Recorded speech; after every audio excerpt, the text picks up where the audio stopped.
வணக்க மக்களே, சற்று முன் வெளியான செய்தி ஒன்று வெளியாகுள்ளதாம். கூடுதல் தொகுதியில் வேண்டும் என்றும் கூட்டணியில் சேதம் ஏற்பட்டால் அது திமுகவுக்கு பலவீனமா? பே. சண்முகமின் நேர்காணல். வாங்க வெடிவை மூலியமாக கண்டார்.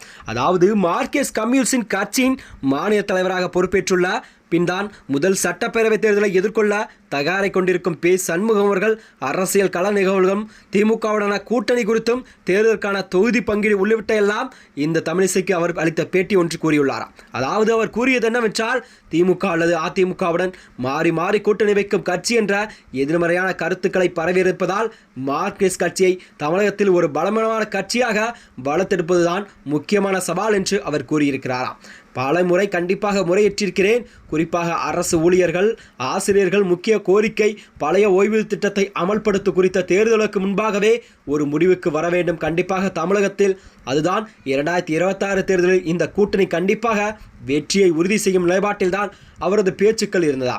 அதாவது அவர் கூறியதாவது, போக்குவரத்து ஊழியர்களுக்கு தர வேண்டிய ரூபாய் 3000 கோடி நிலுவையில் உள்ள இவ்விவகாரத்தில் கண்டிப்பாக காலதாமதம் செய்வது ஊழியர்களிடையே கடுமையான அதிருப்தியெல்லாம் ஏற்படுத்தியுள்ளதாம். அதாவது பொங்கலுக்கு முன்பாவது நிலுவைத் தொகை கண்டிப்பாக தமிழக மக்களுக்கு வழங்கப்படும் என துறை அமைச்சர் உறுதியளித்துள்ளாராம். அந்த அரசு உத்தரவிடப்பட வேண்டும் என்று அவர் கூறியிருந்தார். திருவண்ணாமலையில் பாலியல் வன்கொடுமை விவகாரத்தில் கட்சியின் மாவட்ட நிர்வாகிகள் ஆர்ப்பாட்டம் நடத்திய நிலையில்தான் சம்பந்தப்பட்ட காவலர்கள் பணி நீக்கம் செய்யப்பட்டுள்ளார்கள். இதை தாண்டி அரசை வற்புறுத்த வேண்டும் என்றுமில்லை. பெண்கள், குழந்தைகள் மீதான பாலியல் வன்கொடுமைகள்லாம் விவகாரத்தில் எவ்வித சமரசமின்றி மார்க்சிஸ்ட் கட்சி கண்டிப்பாக தொடர்ந்து மக்களுக்காக குரல் கொடுக்கும். கண்டிப்பாக தமிழகத்தில் ஒரு மக்களுக்காக ஒரு நல்ல குரல் கொடுக்கும் கட்சி தான் எங்களுடைய கட்சி என்று அவர் கூறியுள்ளாராம். அது மட்டுமின்றி கடந்த தேர்தலில் குறைவான தொகுதியில் போட்டியிட்டோம், இந்த முறை கண்டிப்பாக கூடுதல் இடங்களில் நாங்கள் போட்டியிடுவோம் என்று அவர் கூறியிருந்தார். அதாவது எண்ணிக்கை உயர வேண்டும் என்பதை திமுகவிடம் தெளிவுபடுத்தி விட்டோமாம். அதாவது 15% முதல் 20 தொகுதிகள் கண்டிப்பாக கணப்பணிகள் ஈடுபட்டு வருகிறோம். திமுக கூட்டணி ஒற்றுமைதான் அதன் வெற்றிக்கு அடிப்படையாக இருக்கிறதா. கூட்டணியில் சேதம் ஏற்பட்டால் அது கண்டிப்பாக வருகின்ற 2026 சட்டமன்ற தேர்தலில் திமுகவுக்கு தான் பலவீனம் என்பதை ஏற்படுத்தும்.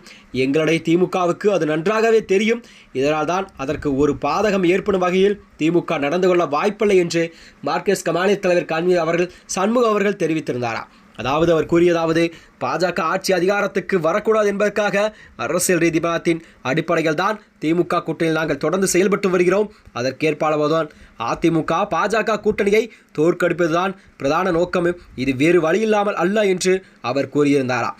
தாவேக தலைவர் விஜயை கூட கூட்டணிக்குள் கொண்டு வர அதிமுக பாஜக கடுமையான முயற்சிகள் எல்லாம் எடுத்து வருகிறது. அதன் அடிப்படையில் தான் நீதிமன்றத்தில் கூட பாஜக தனது செல்வாக்கை பயன்படுத்தி சிபிஐ விசாரணை பெற்றிருப்பதாக சந்தேகமெல்லாம் எழுகிறதாம்.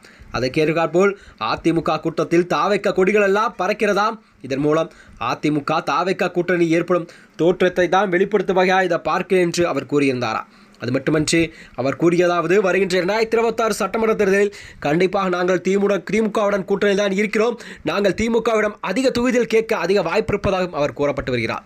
மேலும் இது போன்ற வீடியோக்களை தெரிந்து கொள்ள நமது சேனலை மறக்காமல் சப்ஸ்கிரைப் செய்து கொள்ளும். நன்றி, வணக்கம்.